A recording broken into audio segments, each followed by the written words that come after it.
नमस्कार. मी शीतल देशपांडे.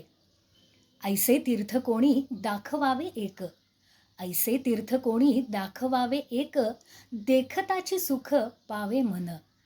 ऐसे तीर्थ कोणी दाखवा साजिरे, सदा प्रेमपुरे ओसंडत. ऐसे तीर्थ कोणी दाखवा सुलभ, जेथे समारंभ हरिकथेचा. ऐसे तीर्थ कोणी दाखवा गोमटे, ऐसे तीर्थ कोणी दाखवा गोमटे, जेथे उराउरी भेटे परब्रह्म, जेथे उराउरी भेटे परब्रह्म.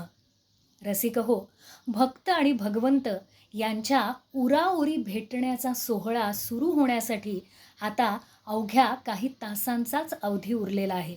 सगळीकडेच वातावरण अत्यंत मंगलमय, भक्तिमय आणि विठ्ठलमय झालेलं आहे.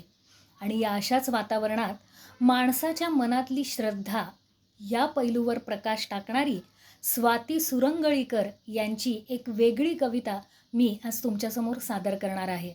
कवयित्रीनं या कवितेमधून तुकारामांची पत्नी आवली हिच्यावरती भाष्य केलेलं आहे. तुकाराम महाराज म्हणजे अत्यंत विद्वान असलेले, पराकोटीच्या विठ्ठल भक्तीमध्ये रममाण असलेले, ज्यांचे अभंग स्वतः इंद्रायणीने तारले असे संत शिरोमणी जगद्गुरू तुकाराम महाराज. आणि त्यांची पत्नी आवली, ती मात्र थोडीशी कजाग, काहीशी भांडखोर, सतत विठ्ठलाला बोल लावणारी, तुकाराम बुवांना त्याच्यापासून तोडू पाहणारी. असंच या आवलीचं वर्णन आपण आत्तापर्यंत वाचत आलोय, ऐकत आलोय, पाहत आलोय वेगवेगळ्या कलाकृतींमधून. पण या कवितेमधून मात्र कवयित्रीनं या आवलीच्या एका वेगळ्या पैलूवर प्रकाश टाकलाय. ऐकूया कविता. कवितेचं शीर्षक आहे अनोखी श्रद्धा.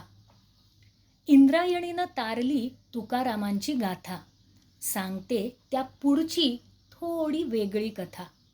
इंद्रायणीनं तारली तुकारामांची गाथा, सांगते त्या पुढची थोडी वेगळी कथा. अभंगाचे ओले कागद तुकाराम वाळवीत बसले, अभंगाचे ओले कागद तुकाराम वाळवीत बसले. त्यात 2 कागद त्यांना कमी दिसले. कुठे गेले असावेत त्यांनी बायकोला विचारले. कुठे गेले असावेत त्यांनी बायकोला विचारले. ती म्हणाली, "व्हाय, म्या कनवटीला लावलेत." ती म्हणाली, "व्हाय व्हाय, म्या लावलेत कनवटीला." तुकारामांना कळेना रडावे की हसावे, तुकारामांना कळेना रडावे की हसावे. या निरक्षर बाईला कागदांचे काय असावे.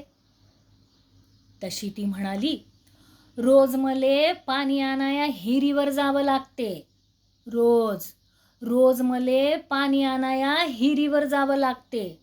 तेथं घसरून पडली म्हणजे बापा मला भेव लागते. चुकून माकून पडलीच, चुकून माकून पडलीच तर हे कागद धरून ठेवीन, चुकून माकून पडलीच तर हे कागद धरून ठेवीन. अभंगावानी तरून जाईन, अशी कशी बुडीन, अभंगावानी तरून जाईन, अशी कशी बुडीन. म्या म्या अभंगावानी तरूनच जाईन, अशी बरी बुडीन." कविता कशी वाटली नक्की कळवा.